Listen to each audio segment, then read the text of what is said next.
pendant ces 2 années, premièrement, nous bénissons le Seigneur parce qu'au travers du ministère, nous avons d'abord honoré le Seigneur parce que ce n'est pas donné à toute église de commencer une vision avec un temple aussi garni, comme vous l'avez vu.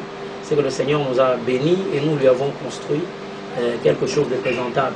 Parce que généralement, pour nous, les églises de réveil, les gens ont toujours cette mauvaise habitude de dire il faut commencer une église dans les bâches.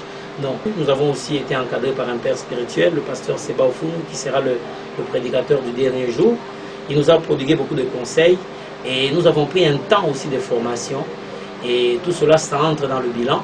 Et donc, en dehors du temple, nous avons beaucoup évangélisé.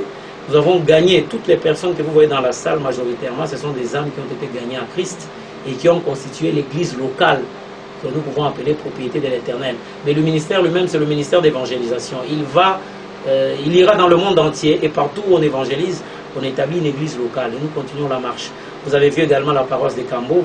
Et en dehors de cela, il y a eu beaucoup de serviteurs qui ont été formés.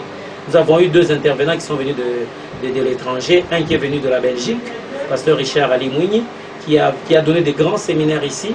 Et d'ailleurs, je ne l'ai pas dit en public, nous comptons former une école biblique avec des missionnaires américains et même belges, toujours dans le cadre de ce projet-là. Donc nous visons aussi la formation des serviteurs.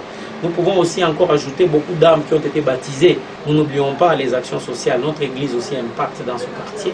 C'est un quartier qui n'est pas connu, c'est un quartier qui est un peu enclavé, mais notre église a fait des efforts. Vous pouvez remarquer qu'il y a une route que l'église a essayé d'arranger à côté d'une petite colline. Donc bref, il y a tant de choses que nous avons accomplies. Il y a l'album Maranatha qui est sorti, qui continue à évangéliser, qui continue à appeler les gens à se sanctifier et à suivre correctement la voie du Seigneur.